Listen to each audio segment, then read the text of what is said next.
Please enjoy your sitting and just bring some gentle attention to your breathing. As you breathe in, you know you're breathing in.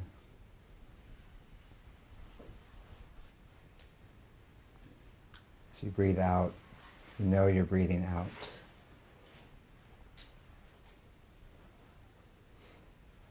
In breath, out breath.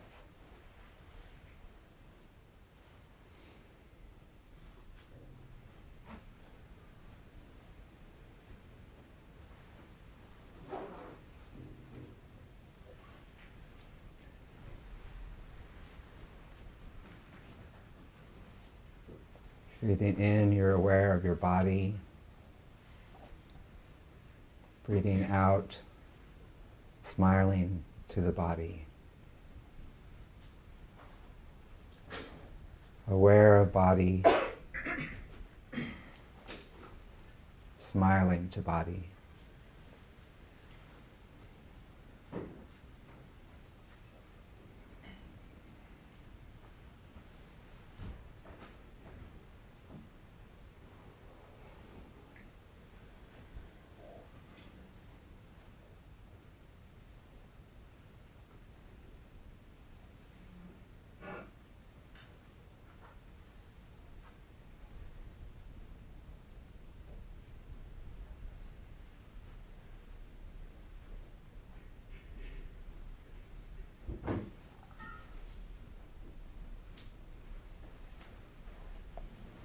Breathing in, I'm aware that anger exists in me.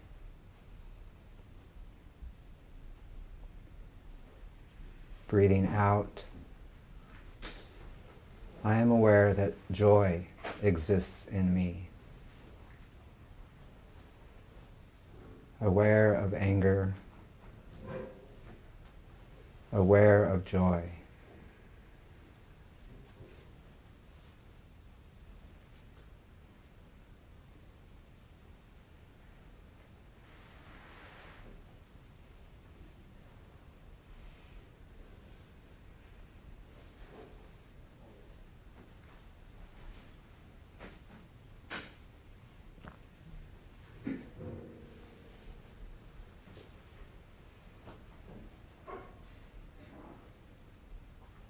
Breathing in, I know that what I water is what will grow. Breathing out, I water the seeds of happiness and joy. Aware of watering seeds of happiness and joy.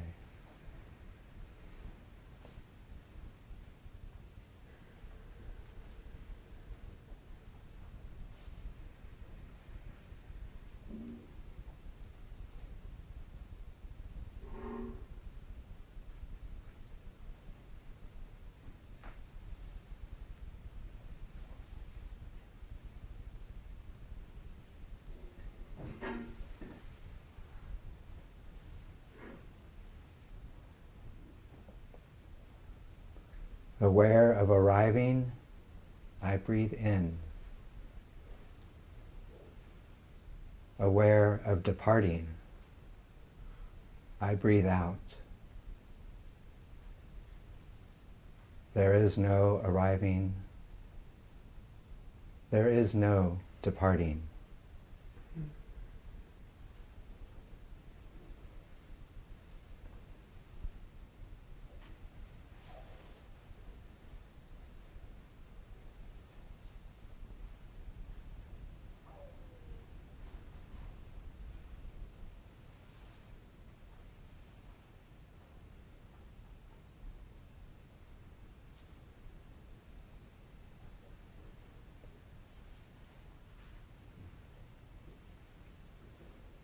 Aware of a busy freeway,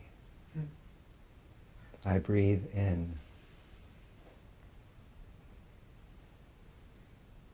Aware of walking in nature,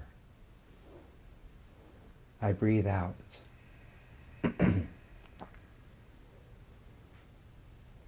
There is no discrimination.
Good morning, everyone. Can you hear me okay in the back? Okay. Many years of standing in front of a classroom allows me to project my voice when necessary. If I ever dip down, though, please give me a signal. So many of you may not know, but the theme for the 90-day retreat has been non-fear and non-anxiety.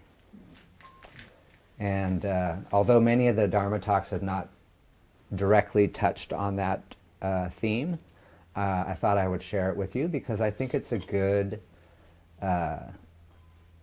mantra or a good theme to carry with you as you leave the monastery, whether you're here for a week or you've been here for 3 months, or even if you're continuing, because you may go out and get on that freeway to go to the beach or something like that. So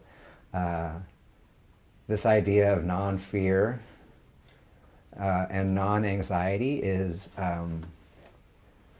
one that takes a great deal of practice. Because in our world today, there seems to be a lot of fear and a lot of anxiety. And how we practice with that will determine how we can experience joy and happiness in our daily lives. It doesn't mean that we ignore what's happening around us. It doesn't mean that we pretend like it's not happening. But we can mitigate how we experience it. So, for example, just one small example, do we need to read every article on COVID that comes out to know what's happening? Probably not. You could probably get away with reading 1 or 2, or maybe listen to one podcast, because you'll get enough information to inform you, but you don't need to continue to water that fear and anxiety that the media presents about it. Because we do need to be informed, but there's also a limit for our practice. So for those who've been here this week and longer, you've been living in a space that's been supported and a safe environment among the monastics and Deer Park and our hidden valley here, and safe and protected. So as we transition, how do we continue that? How do we maintain some level of safety and protection as we move through our lives, through our relationships, through our work, and those sorts of things. What are the things that we can take with us from our time here? So the Buddha taught about 4 kinds of consumption. It's called the 4 Kinds of Nutriments. And Thai has taught on this topic many times. And these sources of consumption, they will determine how much joy and happiness we have, essentially. So what do we do with these different types of consumption? So Thai wrote about it in quite a few books also. The earliest, I think, where it's very easily accessible is The Path of Emancipation from 1998. But also, more recently, he wrote about it in, I don't remember the name of the book now. It's one about the earth. It came out in the last 6-10 years or something like that. So, and he expands on it in a great way, I think, that makes it more accessible than 25 years ago. So, the 4 kinds of nutriments, they also relate to the 5th mindfulness training. How many of you have received the 5 or the 5th mindfulness training? Okay, great. More than half of you. So that one's called Nourishment and Healing. And it specifically mentions the 4 kinds of nutriments in that training. And just the first sentence I'll read, or first 2 sentences I'll read. Aware of the suffering caused by unmindful consumption, I am committed to cultivating good health, both physical and mental, for myself, my family, and my society by practicing mindful eating, drinking, and consuming. I will practice looking deeply into how I consume the 4 kinds of nutriments. So we're going to take a little bit more of a closer look at each of these. Some of them are more obvious than others. Some are a bit abstract, or 1 or 2 of them. So we'll take a little journey through these nutriments and see where we get. So the first one is edible foods. And this one's probably the one that we all find the most accessible, the easiest thing to understand. It's what we put into this right here. What do we eat? What do we drink? And how do we eat? And how do we drink? So Thai says that some of us have a feeling of emptiness, restlessness, and ill-being within, and we handle these feelings by turning toward food and drink. Because, eating good food is, I don't know if you're like me, I love a good meal, and the difficulty is I can enjoy that good meal, but sometimes I eat too much, and then I don't feel good afterwards. But I enjoyed it while I was doing it, but it's that sort of thing. So here at the monastery, we practice eating meditation that helps support us in this this nutriment of edible foods. And the 5 contemplations that we read at lunchtime supports us with this nutriment as we look into the food that we eat.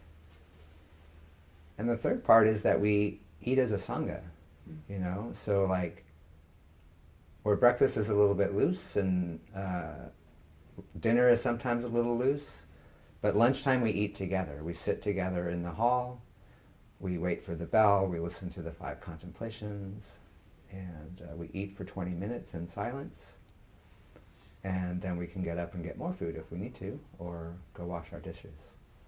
So there's that support of a sangha around you as you eat. I don't know about you, but I really feel that like energy in the room when we're all eating in a similar way. And, some people eat a little faster and some people eat a lot slower. But it's still that idea that we're all together and we're sharing this experience of support of mindful eating.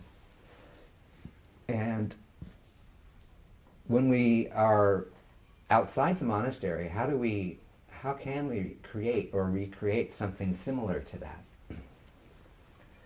so that we can benefit from a sangha? And a sangha can be the roommates you live with. It could be a family. It could just be, not just, but a partner or a spouse. And maybe you try to find a way to incorporate that into your daily living. So maybe once a week you practice a mindful meal, together with the people that you live with.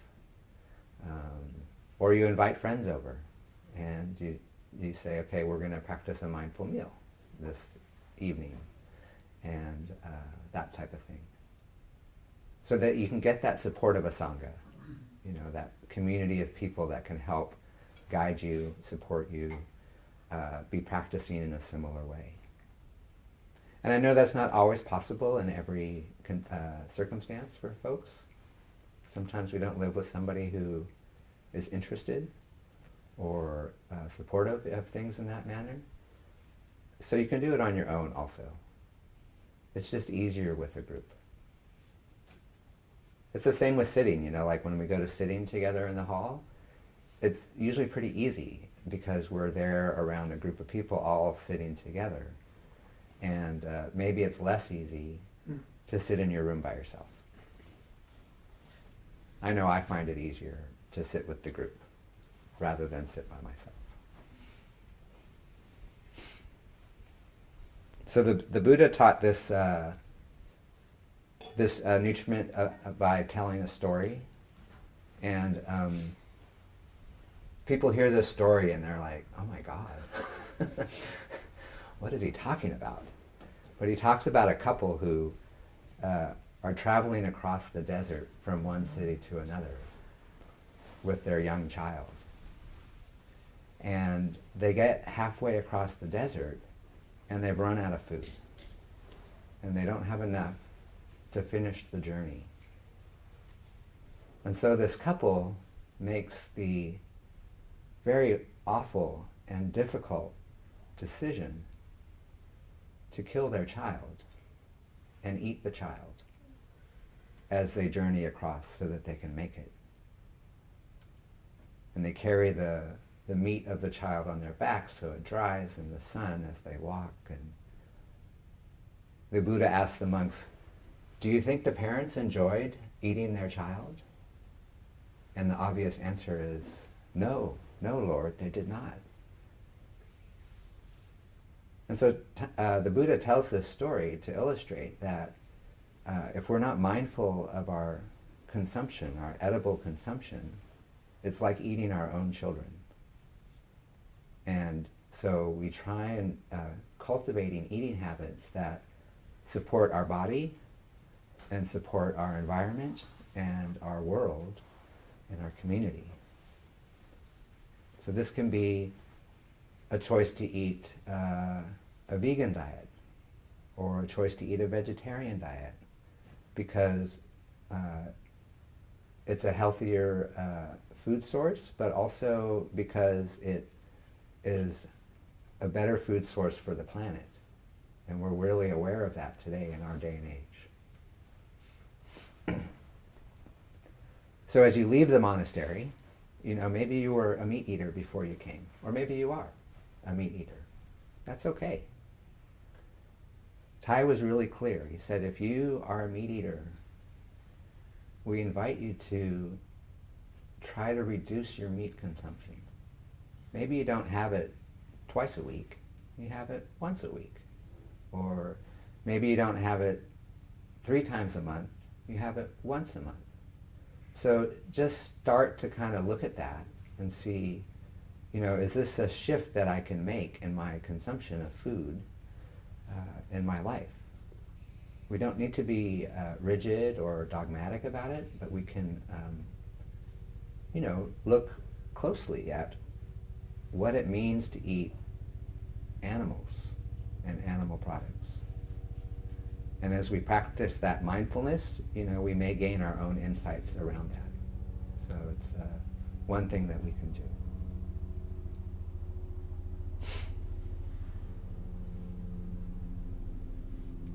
In our family, we always, we made the choice back in the 90s when fortunately lived in a place that organic food was easily accessible. And so beginning in the mid-90s, we started only buying organic. And that was around this idea of mindful consumption, this idea that by purchasing food that doesn't contain pesticides and other chemicals, we're supporting our body, and we're also supporting our environment, and we're supporting farmers to grow those kinds of foods. And that was a hard choice, because organic food was expensive. It was a lot more than traditionally grown food. And so we spent, a large portion of our monthly income on food, on what we bought, because we felt this was really important to us and our family. So just think about what you're going to do around edible food when you return home. The same applies if you drink alcohol. So maybe some of you drink alcohol and you haven't for the last 3 months if you've been here, or you haven't since you got here on Friday.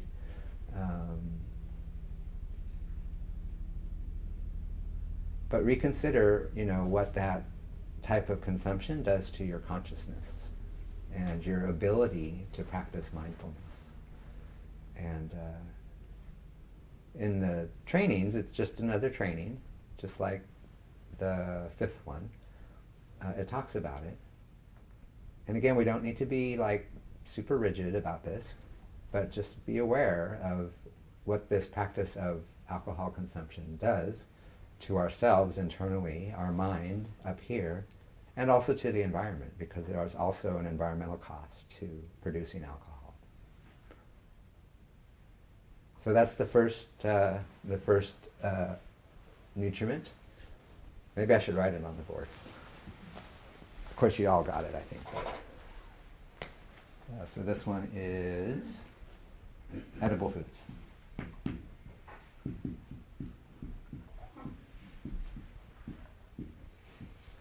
And the second one is sense impressions. A little less clear, right, than edible foods, but I think you could probably figure it out. So Ty says that without mindfulness, we allowed many toxins to penetrate us and destroy us. Many toxins. So the toxins aren't just the food, but they're things that we absorb. I think the story in the sutras from the Buddha on this one is also a little bit gross, but not as horrible. This one's about a cow that's lost all its skin from disease.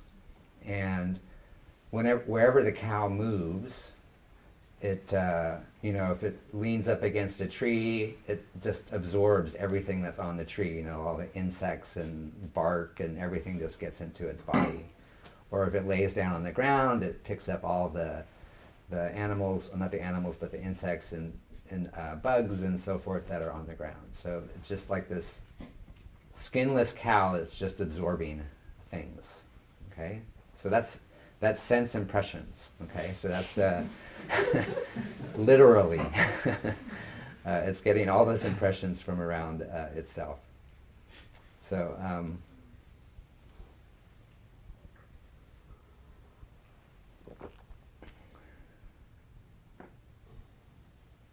so what does that look like for us cows? So for us cows, this looks like driving down the freeway and seeing billboards listening to conversations on the bus. It means what we watch on television or on our iPad or iPhone or however we consume videos, YouTube. All those kinds of things, we're always receiving that input everywhere we go. At home, in conversation, what we put around our house, what we see, what we do at work, who we talk to at work, how we talk to each other at work, reading the newspaper, all those kinds of things.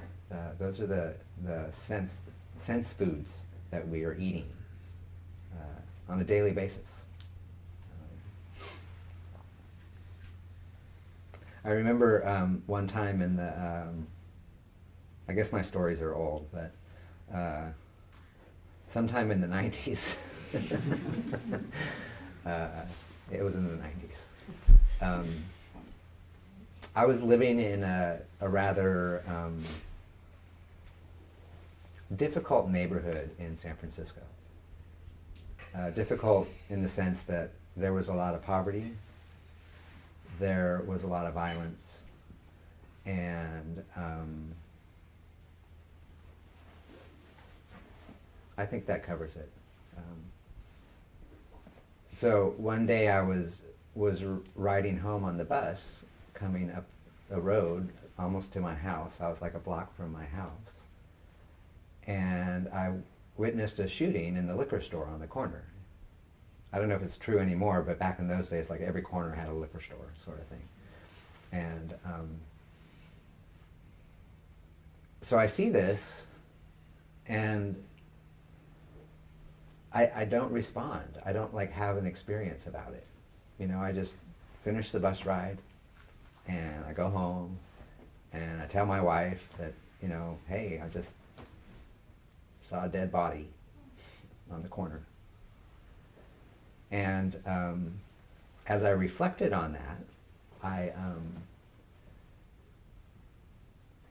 I realized that I had created an environment in myself that desensitized me to that experience.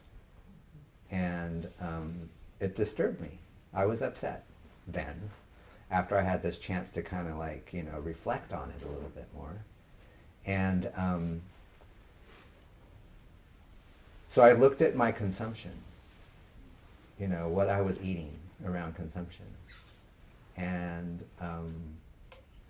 at the time, I realized or recognized that I was consuming a lot of media that was pretty violent. You know, stuff that was on TV, going to violent movies, and so forth and so on. Pulp Fiction had recently come out, and I saw that, and, you know, it's like, oh my God. I mean, that's like ultra violent, right? Like over the top violence.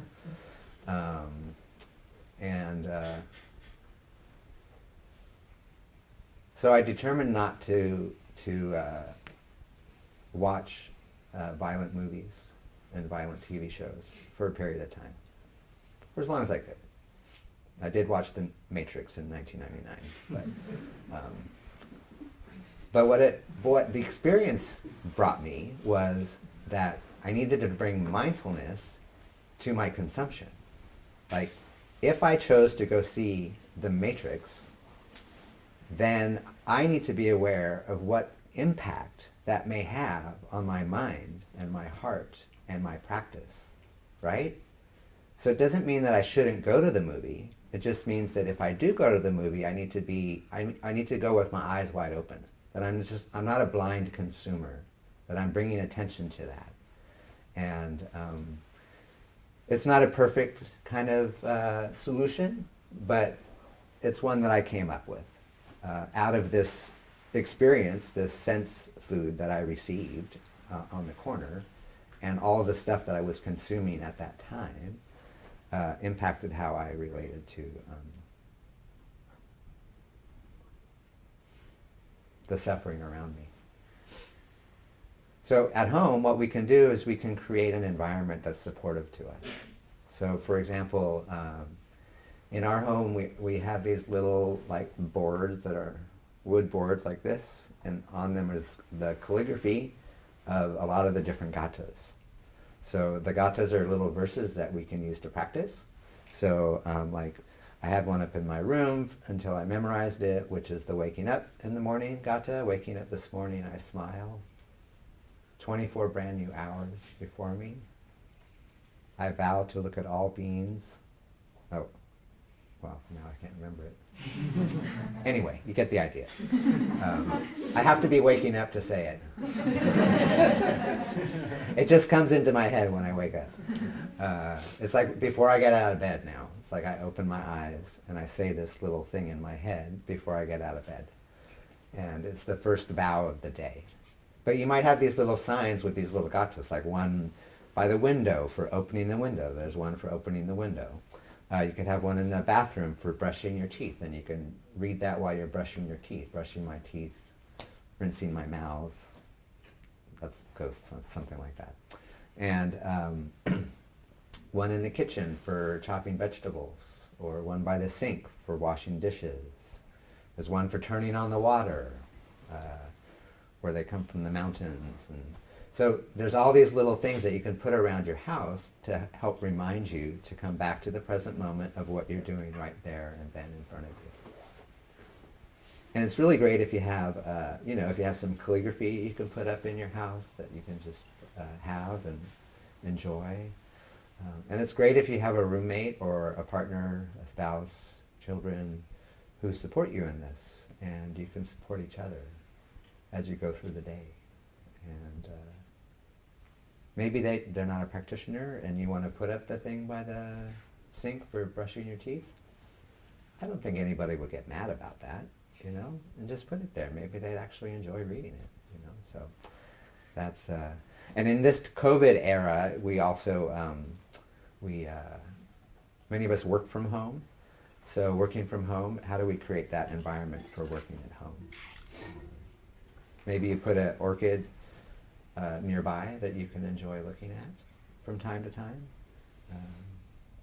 I very much like to have a clear space in my work area. So that's me, that's my practice. I know some people like messiness, and that helps them, but it doesn't help me. All right, third one. I'm going to have to talk faster. They didn't give me a lot of time. Okay, number 3, volition. How do we eat volition? Oh my goodness. So volition, it represents our craving, right? And our craving can be good or bad. It could lead us to happiness, it could lead us to suffering, okay? So our desires can drag us into a pit of burning coals. And the reason why we say that is that the Buddha story here was of a man who was approached by 2 strong men and was dragged physically into a pit of burning coals. And so this is how the Buddha represents this idea of volition. Another word for volition is desire. And if you were at Lu's talk last night, he talked a little bit about this, right? So you have a little background. So desire gives us energy. It motivates us, right, to do something.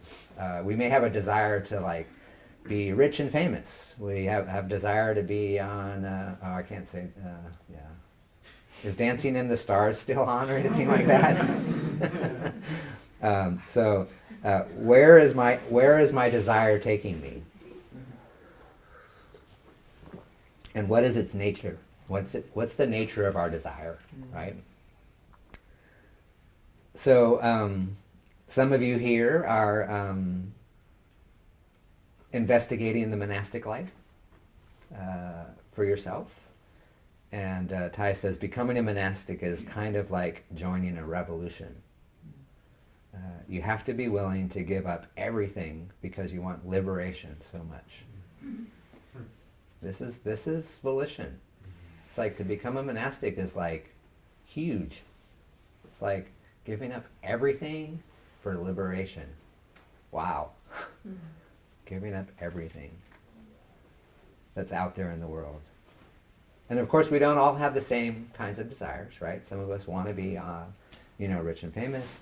Some of us want a simple life. Some of us want to be a monastic. There's not necessarily a right or a wrong, but to know what your desire is, and to know what's driving you in that direction, and to understand if it's a desire that will bring me happiness and joy and peace, essentially, is what we're talking about.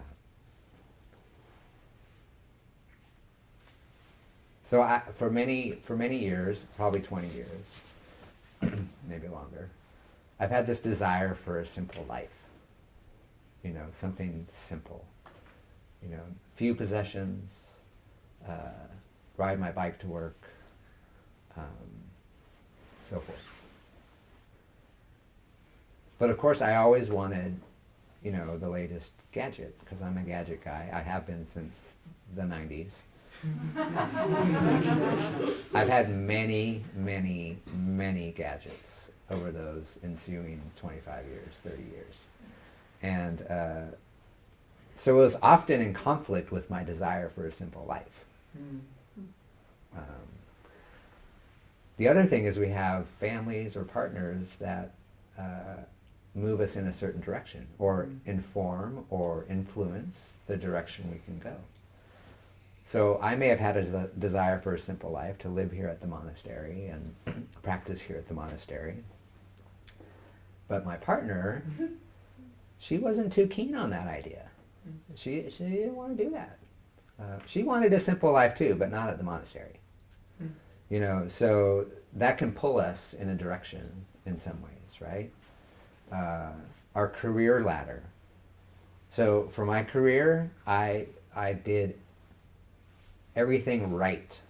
I got my master's degree, I got a job right away, I got a better job after that, I got another job after that, and then in that job I got promoted 3 times, and so it's like I kept moving up that career ladder to the point where I was going to be I was applying for the executive vice president position for the organization.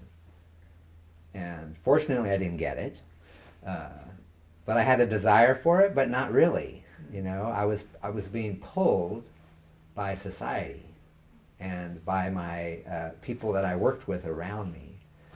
And what the career ladder did for me was caused a lot of suffering.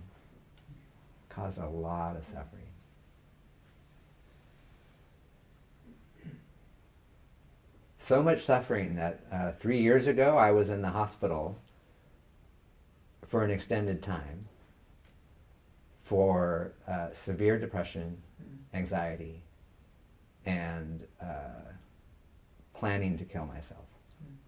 3 years ago. And I was at the peak of my career. I'd done everything right.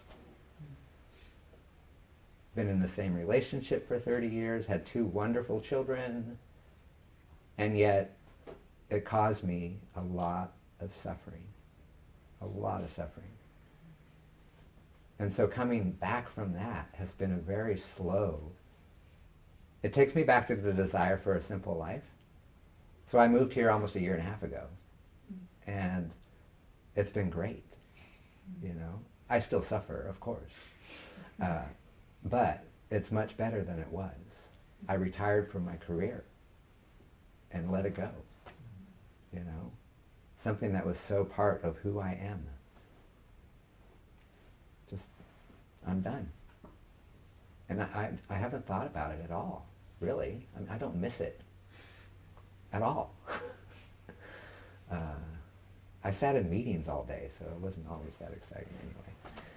So anyway, take a look at your desire and see where it's taking you, see what its nature is, and recognize that it gives you energy. Okay. So our 4th one is consciousness. Consciousness. Oh, I can't spell.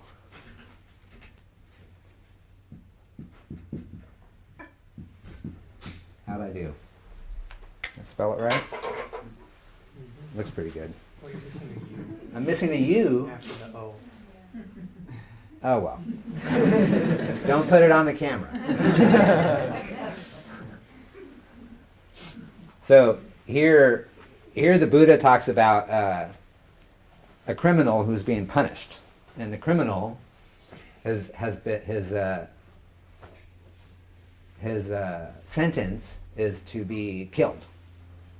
So they stab him 100 times. He doesn't die. So the king says, do it again. 100 times. Doesn't die. Third time. Doesn't die.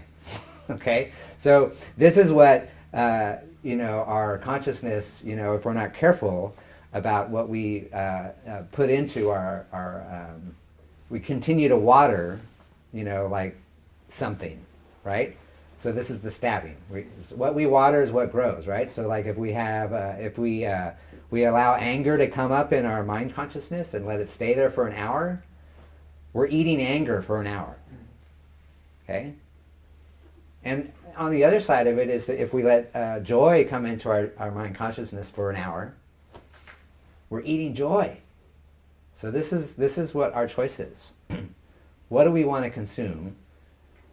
What do we want to water? So in the Buddhist tradition, they talk about 51 mental formations, and they all exist in the store consciousness. Maybe you've seen the famous circle with the squiggly line across that Thai has drawn 1,000,000 times. With store consciousness at the bottom and mind consciousness, which is like our living room, it's like where we live. And then we have our store consciousness, it's where everything's stored. So we have all these mental formations down there: anger, joy, fear, lust, anxiety, etc. There's 51 of them. And what we choose to water is what grows up into our mind consciousness. So if we choose to water joy by watching a Dharma talk, we're watering that seed of joy. And it comes into our living room and it sits there with us. But we have to recognize that we have all these other ones too. So we have anger. Who's never been angry? Oh, come on. Everyone's been angry? Okay, so we all have anger, clearly. It's in us. Okay, and then when it comes up, what do we do with it? Do we continue to water it? I'm going to give a better example because it's very personal. Depression. When I'm depressed, I don't want to get better. I like being depressed when I'm depressed because I see no way out anyway. And so it's really hard to water a seed of joy when you're depressed. It's really hard. It's possible, but it's very hard. So this is what we do with our practice. What do we do to bring that seed of joy, happiness, healing up into our consciousness to take care of us on a daily basis? So this is what Thai talks, he calls it selective watering. Selective watering. So do we choose to water the seed of joy, or do we choose to water the seed of anger? Which one? And whichever one we water grows. So that's our fourth kind of nutriment. That's all that stuff, everything in our consciousness, subconsciousness and regular consciousness. It's all there. And it relates to the second one where we talk about consumption a little bit, and the fifth mindfulness training, about what we, when I watch those violent movies, I'm watering this violence in me. And so it's making me so I'm not able to see the violence in the real world, and so forth and so on. Oh, my goodness. They gave me till 9:45. And I'm done. So that's good. But I do want to allow a little bit of time for any questions that people may have experienced while they were sitting here today for the last 45 minutes.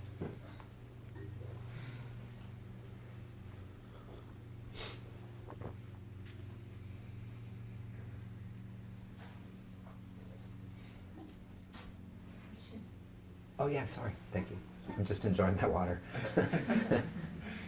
I struggle often to understand the difference between selective watering and non-grasping, Mm. and trying to control my mind. Mm-hmm. Can you expand on that? Well, I think selective watering is a conscious act that we make an effort to bring forth something in us, whether it's the practice of walking meditation, sitting meditation, that type of thing. What feelings and emotions and seeds